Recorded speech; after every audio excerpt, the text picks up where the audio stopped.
Hi and welcome to another episode of the Getting Things Done podcast from GTD Nordic. I am Morten Røvik and I am still here as always with my good friend and colleague Lars Rothschild Henriksen. Hujambo Lars. Hi Morten, good to see you as always, and as always looking forward to recording another episode with you. The purpose of this podcast is to help you learn GTD or becoming a better GTDer. So we, as always, hope that this episode supports you in that. And if it does, we love to hear from you. If you're new to GTD, we recommend you go back and listen to episodes 1 through 6 to get an introduction to the basics of getting things done. And now this is episode number 61. And today we'll be talking about a topic that I think is becoming even more relevant again as the world unfolds in the way it does. It certainly is very relevant, I would say. We dubbed this episode the best practices of working from home. And for those of you who are doing this, you might have some tips and tricks you can pick up. That's based on the Getting Things Done methodology and our general practices Lars and I have seen working in the real life of working from home, which we both have been doing for a long time. So, Lars, we had a little talk before the pre-show. In the pre-show we had a little talk. And where do you think we should start? What would be the first thing you want? What the first topic we should talk about? Well, I think first of all, it's just something that's been really, clear with the way that the pandemic has evolved over the last months and even now in 2 years. It's been, at least the coaching clients that I've worked with have really seen a significant shift in the way that they work and how they work, how they need to set up their systems to support them in this new sort of hybrid way of working, maybe going a bit to the office, maybe you've been back for a while, maybe you're heading home once again to work from home. And a good place to start is obviously the base, the workstation, the cockpit, where you sit and do your daily work. And that's one of the things that has changed most for me, I think, in working from home, is really to invest in having a good, solid cockpit to work from, having a good base to sit down, do my work. So when I sit down there, I naturally head on into work mode and I'm ready to get things done from the work list. So for me, having the inbox set up, obviously the physical in tray next to my setup is critical for me to have some place to drop things off. It might not be as necessary as it might have been for me at an office with colleagues dropping things off, things like that. But as I'm sure many of our listeners already know, there is a lot of stuff that shows up at home. So it'll typically, for me at least, be a mix of work and home-related things that end up in there. And again, if they don't have a place to land, they'll land all over the place. So having a specific in-tray set up is of course a critical component in that cockpit. And it's so funny, just reflecting on that before we started, when I give the introductory speech to getting things done in a company, there'll always be hesitation with regards to having that in-tray set up. And I recognize that for myself as well when I started off with GTD, but it's just people can really, recognize once they start working it that when they didn't have it, their whole house was really an inbox. Any flat surface could be an inbox, or the refrigerator or whatever it might be will tend to capture things. So having that in tray set up is a good place to start. Yeah, and just the practicalities of having an in tray makes it possible for you to stop using your head as a system more quickly than if you don't, because there will show up things in your physical world that needs to land there.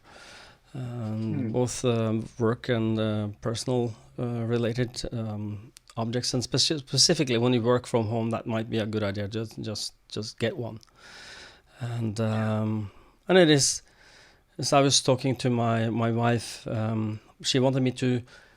She bought a snow globe that the batteries was not working, and she wanted me to change those batteries.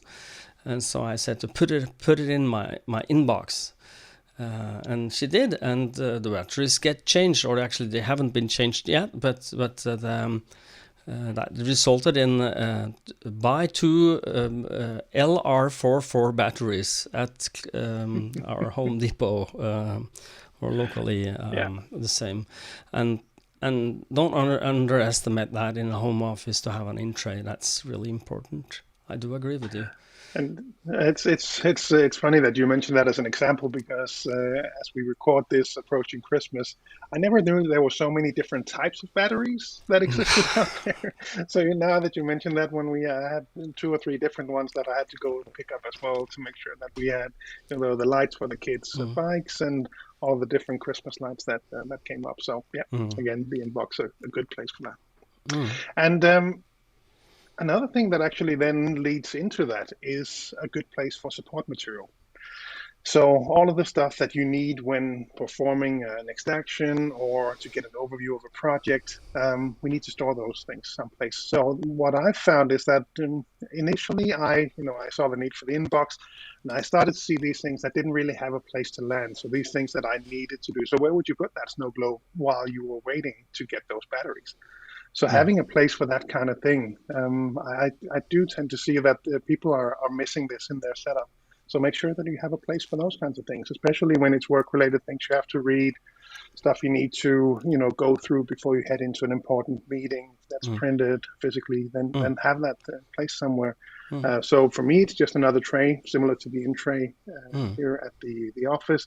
At home, it's a specific drawer dedicated to that purpose. And we actually also have a specific shelf in a cupboard for things that we need to bring to friends, bring to family when we go there. So they have a place to sit while we wait whenever that happens. Yeah, I do wholeheartedly agree that this, the action support or project support material needs to reside somewhere. Once you decided that the snow globe needs batteries, then snow globe needs to live somewhere where you will find it when you eventually get the batteries.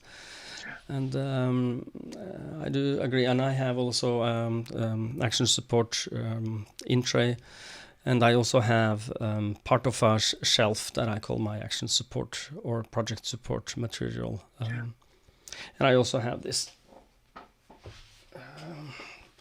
action support folder that I use for printed material in my folder rack, which is really handy.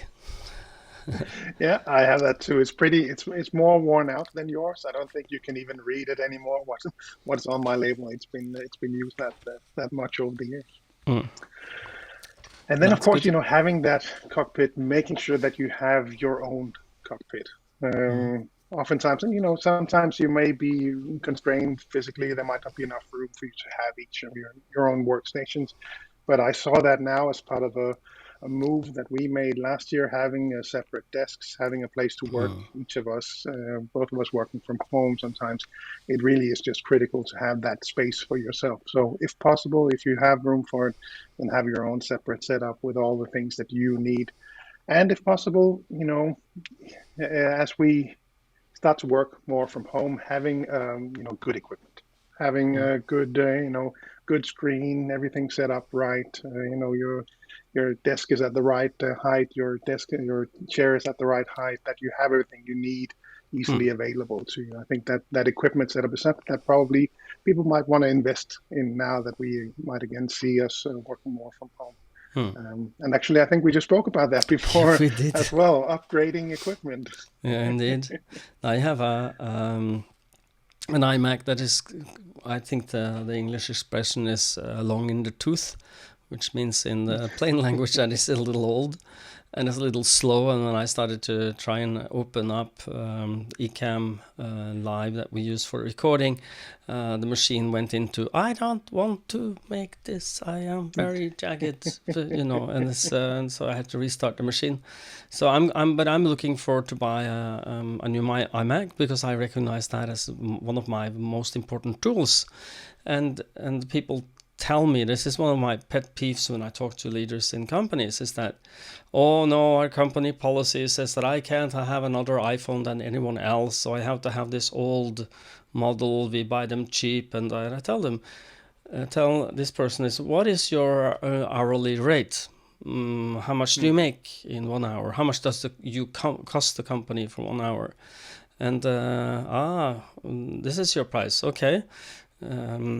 Sometimes they don't want to tell me this, but I'm just making up a number, and I ask them, let's pretend it is this, and then I will tell them that, okay, so you are telling me that buying a new iPhone is not well worth your time. This is like saying to a butcher, you need to win the world championship in butchership. I don't know if that's something that actually exists, but the company gives you a dull knife, a not well-functioning knife. And one of the most important things for a modern business, people working in an office needs a good phone. This is one of your most important tools. So if your phone is not optimal or your computer not optimal, you are using a lot of time in what I call friction mode. I have friction for this now. I will, as soon as Apple comes out with a new computer, I'm waiting for the new iMacs to have the new processor in it, and I will buy it immediately, because I'm not waiting. I don't want to wait for my computer to do the job. I wanted to do it almost before I have intention of doing it, which is not possible. Of course, it's AI. It's not there yet, but I don't know. Have you seen the same thing when you coach leaders, that they are kind of hung up on tools that they can't? We have this famous jantelov in the Nordic region, which is a law you should not I do remember it. Have something anyone else don't have, or something. I don't remember exactly what's the name. So the wording there. Yeah. Yeah, no, I just clearly remember it back from my IT consultancy days, that I used to ask managers about this all the time, because we would go into the office and we would have, decent laptops, and over the years they might not, function that well, and we would spend 5-10 minutes for them to be ready in the morning. And, so we were a big office, a lot of people globally. And, if they were to add that up and think how much time we spent just, waiting for the machines to boot up, that should make it an easy calculation to see that obviously it makes sense to have some good equipment for knowledge workers. Yeah, and to have well-functioning equipment, especially on computers and phones, are, I think, vital for anyone who wants to create value in the digital world now, where we are all knowledge workers.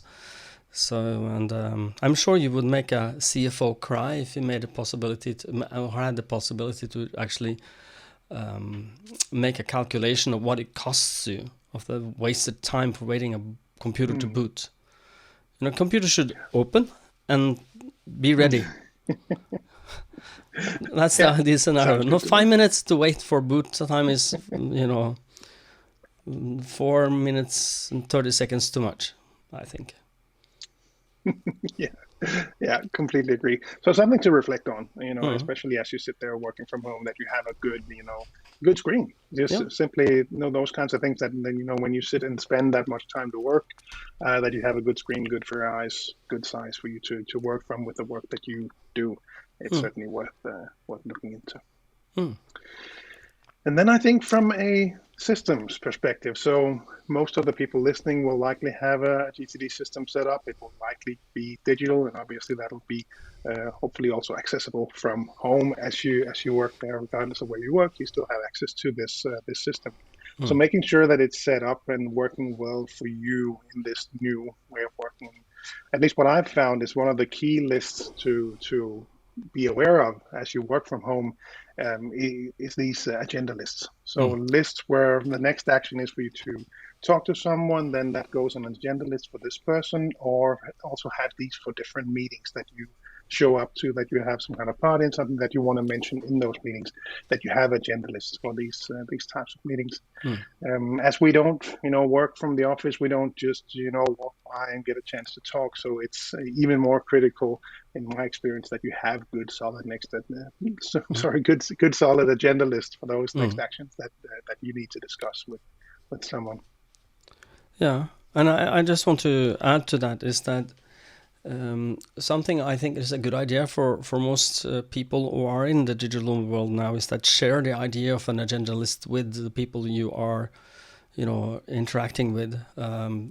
and help them set their agendas list up and teach them how to use it. Because as a GTDer, you will know that a lot of people in organizations, they have, I am afraid I will forget this, so I have to DM this to you immediately, or I will need to send you an email immediately about this subject, or I will forget it. Because I know myself, I will not remember this. But instead of that, then write it down on an agenda list, and there is one more ding less in that, the recipient's world, which is the problem for many, is that we are distracted by all the dings and whistles that we allow our focus to be interrupted by. So yeah, exactly. Exactly.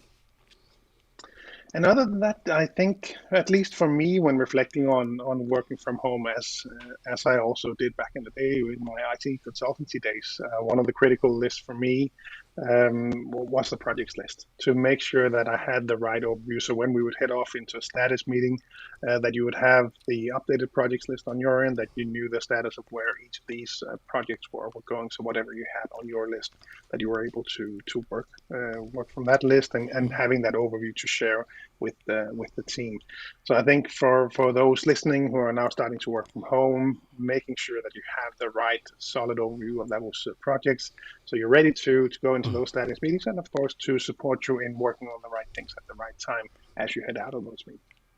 Indeed, projects lists are vital for your mental well-being, and keep things out of your head, but also then to keep it up to date is super important for both in the office but also in the home office. So working from home it helps you get things out of your head and make it stay outside your head if you're good at capturing those and have them up to date. Indeed. Yeah.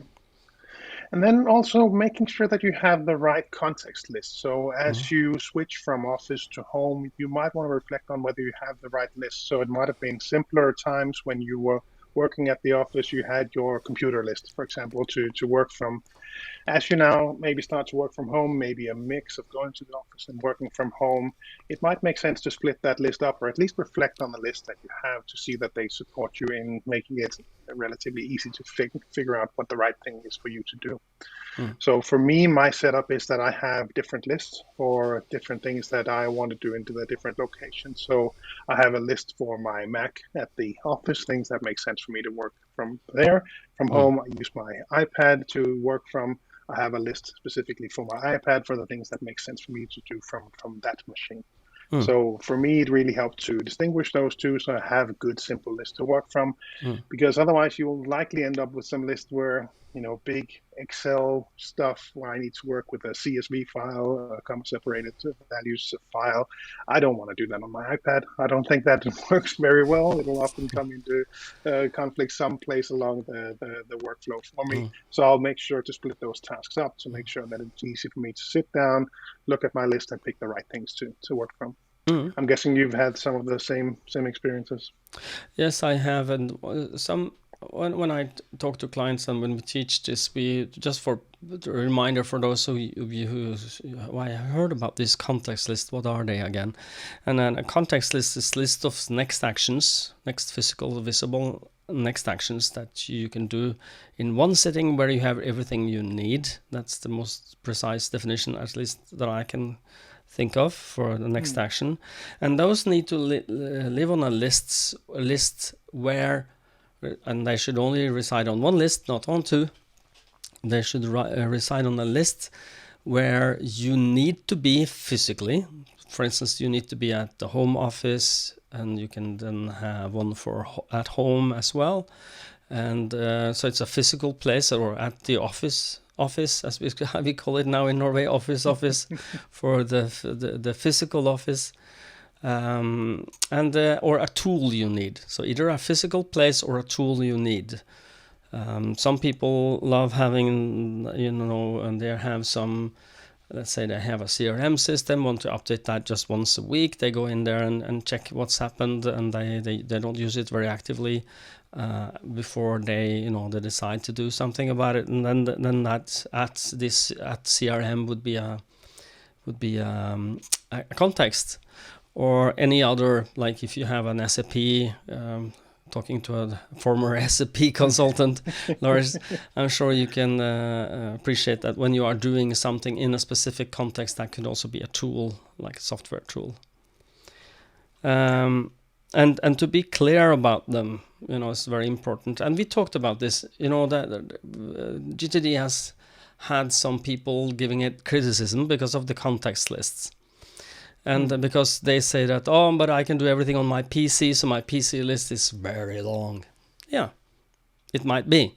But then you are widening your net maybe a little too much for how many projects you have active at the same time. And that's where I will butt my head in and say that, okay, if you don't have too many active projects, but you make an on hold for projects and on hold for next actions, you can park them there and you don't have to see them on your next actions lists at all, depending on how you set up your system or what tool you use. But just to narrow down the number of projects you work on at the same time, then your PC list will not be longer than how many projects you have if you just make one next action per project, which is best practice. So anything to add to my little rambling there? No, that makes perfect sense. And it's just, it's some of the things that I continually tweak and work with and make sure that they work well for me. So I bought the iPad to use as my base work from home machine. And when I bought that, I introduced the iPad tag for me to set up my context list to work from the iPad. I have my iPad for work-related stuff. I have some other iPad things that I want to do for home. So I have my iPad-home as well to work from in my list. So again, part of those lists, part of the system where you need to tweak it to make sure that it works well for you, and especially again, looking back to the topic of the day, working from home, how does that then relate to your office work, and how can you then set up the system to support you best in that way? So I think we've spoken about the setup, the physical setup, that you have a good cockpit. We spoke a bit about the system now. And the last thing I wanted to add at least was this having good practices in your sort of overall work, meaning so having good practice for when you work, do your work, and when you are off work.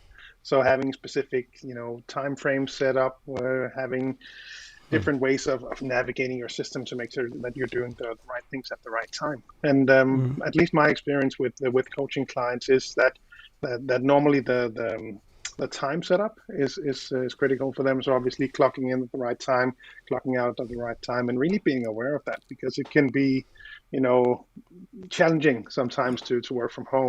We had a call recently where we discussed with a very good GTDer who had noticed that she was working not only the regular working hours, but from the time that she would normally get in the car until the time that she would get out of her car, coming home, if she had been to the physical office. So she had naturally and no wonder this people are more productive when exactly. Yeah.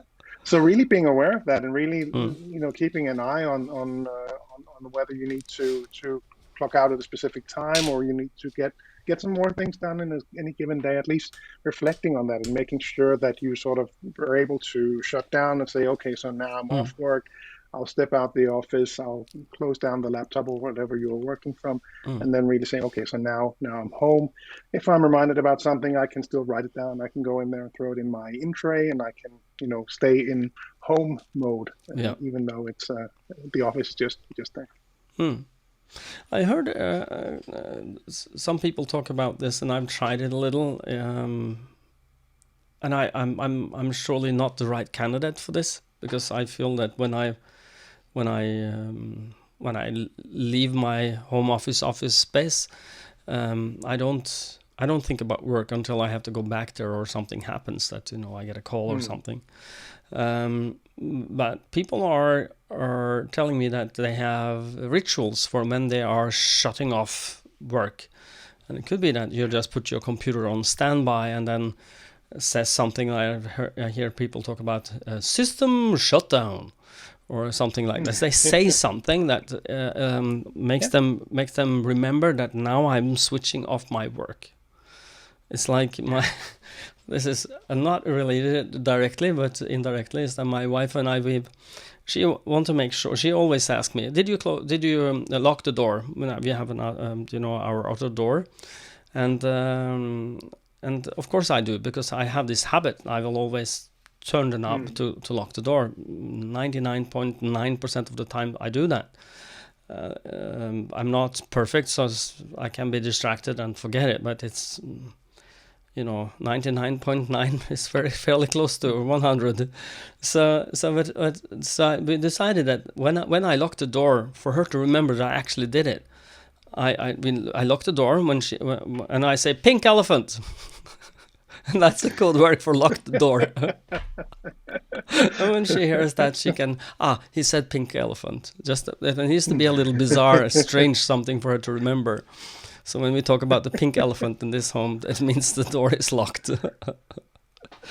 So. Have you met your neighbors recently, and are they asking about why you are shouting pink elephant from the the door is then locked, so they don't hear me. And soundproof, I hope. Yeah, well, more or less. I don't shout very loudly, but yeah, I say it out loud. Pink elephant. So yeah.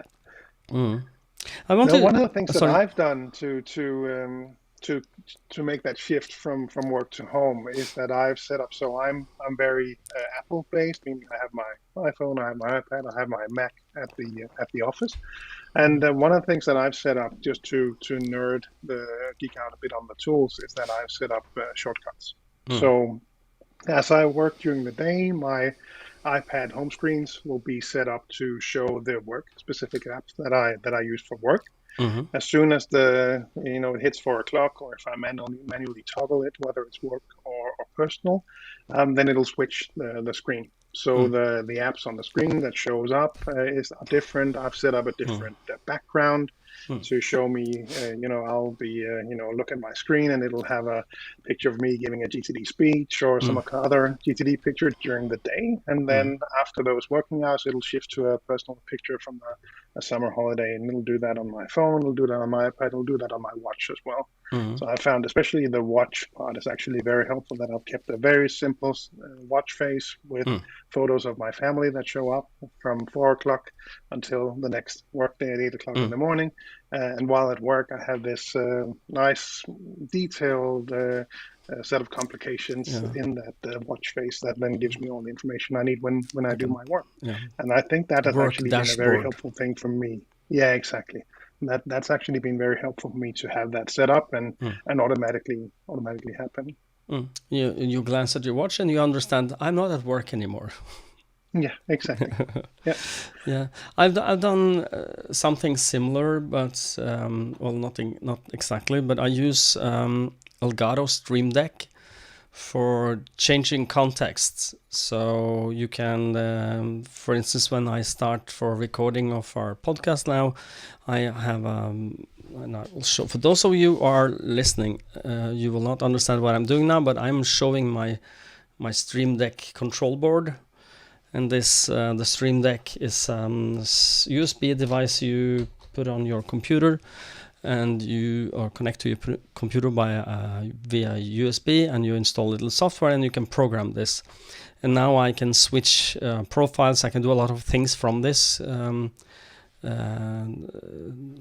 This profile I have for the Stream Deck, and when I start my Ecamm recording device, it will automatically switch to that context, and it will also switch to a different screen. So the desktop will be specifically for recording this, recording the podcast, and gets me the podcast background, so I'm in podcast mode. And when I'm finished or closing this, it will change the Stream Deck into another profile that's work related. So that to streamline the what am I doing right now, that's another tip for another day, but it is still inside my home office, so I'm mentioning it. And I just want to go back, because you started with what I think is the end of the day. I would like to go back to the start of the day, when you start your work day. Because, to have a good habit when you start your work day, I think that is also important, even before you start. I know people are telling me that they need to take their, the shirt on. They have to have, the work uniform on to get into work mode quickly. Me, myself, I don't need to do that to get into work mode. It's kind of like I just flip a switch in my brain and suddenly I'm working. I don't need a shirt to remind me this. But I understand, for instance, Jukka Bachman in Finland, our partner in Finland, he needs to put his business shirt on to remind him that he actually is in the office. And I don't know, do you feel the same, Lars? You need to put a shirt on something to remind you? No, I think I'm more like you, and I think this. Well, obviously, Yuka has done this for ages as well. Yeah. But for me, it really is just back to it's all work. So regardless of what Mm. I'm doing, if I want to work from my list, I'll sit down and look at the appropriate list, whether Mm. it's on Saturday when I'm at home and I want to do something for my list, or whether it's at the office. I'll pick that up and I'll look at the right list that makes sense for me to do from the office. So Mm. for me, it is not necessary. I don't have to make that specific switch. It's just Mm. it's how I work. Mm. So, but some of the best practices that we teach people in our coaching and partially in our seminar is, how do you boot your day when you start your computer? A lot of people start your computer and then the first thing they do is to open Outlook. And they see all the emails and they start doing their emails. They start replying to emails and suddenly there's a meeting and I haven't prepared for that. Or the day is advanced and you've been playing, instead of doing what you maybe think you should be doing, you are being playing email ping pong with someone or a lot of people. So the best practices for booting your computer and starting Outlook is to start in the calendar mode. And why is that, Lars? Also, you don't jump into emails and start doing that. Exactly. No. No, and I recognize that for myself as well. I used to be really, really good at that. Jumping into emails, just getting all those out of the way. And for the way that I work today, obviously the calendar is the key place to navigate from. But the way I have set up my dock on my Mac is simply I'll hit these 7 different apps that will just open up. So even though I might open my email, I'll go in there and I might check them and then clarify and organize the things that have shown up. I then would still fall back to, okay, here's the calendar, and then take a step back, take a deep breath, and then figure out, all right, so what's the right thing for me to work on right now? Is it that I have to head off into a meeting? Anything I need to prepare for a different meeting? So what's the right thing for me to work on? So the best practices here from the David Allen Academy is to open the calendar first instead of going into emails, then have an overview of your hard landscape, then check your lists for whatever you can do if there is some available time, and then open Email Madness and see if there's something you can clarify and organize there, or not only look at something but clarify and organize your email to 0 if possible. And the reason is because you in your calendar is your hard landscape, what you decided to do today, such as to start there. So I'm using on my Mac, I always have a mini version of my calendar open for the day, so that's the first thing I see when I open my computer. And so I have that at hand, and since I'm now being a very heavy-handed user of Pipedrive for most of my tasks that are customer related, they will also show up as full day events, so I can just keep a glance on what do I need to follow up today. So I have that overview, and it's fairly easy if you're on a PC to change the startup screen. And I'm taking this from memory. Lars, give me a hand if I'm wandering off, but you go for File, Alternatives, and I think it is in the General where you change the start Outlook in folder. At least you're looking for something called change start Outlook startup in, and then you change it to the folder from inbox to calendar. Does that make sense? Am I totally off, or are you desperately? I see your eyes are flickering a little now. Are you trying to find it out? I don't remember. No, okay. But files, alternatives, and look for something called Start Outlook in. And it should say inbox if you haven't changed it. And then you can change the folder to calendar and click save. And then go back to and then restart your Outlook and see if it works. If it starts in calendar, voila. And while you're in there, turn off all your notifications. Wouldn't you say? Yes. Yeah. Please do. Why on earth would I turn off my notifications for email? I used to love them so much. I would turn on more notifications if I could. So anything that I was able to switch on my phone, get all that input in there. So get those turned off. That would be the first thing that I would do on a Windows machine. Hit that Outlook icon, right click, show new notifications on email messages. I think it is the text. Switch that off right away. Yeah, you want to get rid of that.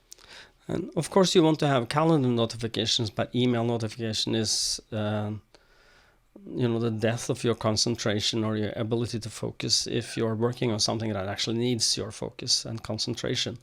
So turning those off as well. And then when working from home, maybe you want to make sure that you are able to focus for a long time if that's necessary for you. If you want to walk, maybe you need to talk to your the other peoples in your family, that how can we interact with each other so that I can get my work done, and that you are not cutting my focus time in half or prolonging my focus time because you're interacting with me.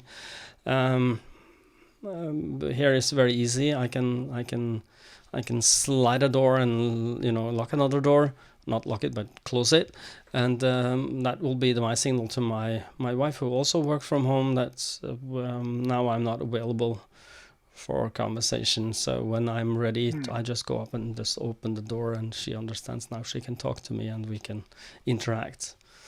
How do you solve that when you work from home? You have two small boys and a wife, so how do you handle that? They don't work from home. But in the Corona times now, no, maybe... my wife would. No, my wife would sometimes do that, and we've been fortunate to have family to support us in taking care of them. So when I had to work from home, or when I had to stay home with the boys the other day, I took the day off instead. Yeah. That was the more productive way for me to engage with that. But it brings us back to the original topic of agenda lists. So again, it's so easy to sit there if you're both working from home to interrupt each other, and when stuff shows up, similarly to what you described with could be chat, could be emails going back and forth, that you have a separate place with this. So when work is over, you have the right time to go through the agenda list, then you can walk through those topics and deal with them then. And have an inbox where he or she can come and just drop things without saying something. That's also a good idea. So and have your own inbox. Have your own inbox. Circling back to the beginning of the show. So, okay, anything that we haven't covered that you think we should cover? Have you some more? No, I think we walked through the things that I had noted down to walk through. I hope these are able to support you out there in reflecting on how you can work most productively from home. And if you have any tips, be sure to let us know. Podcast at gtdnordic.dk. Okay, and I think that since we now have ended this topic, exhausted it from our shallow knowledge of knowledge work, it's GTD based on and our own experiences. So I hope that this is giving you some value. So Lars, will you take us out? Yes, certainly.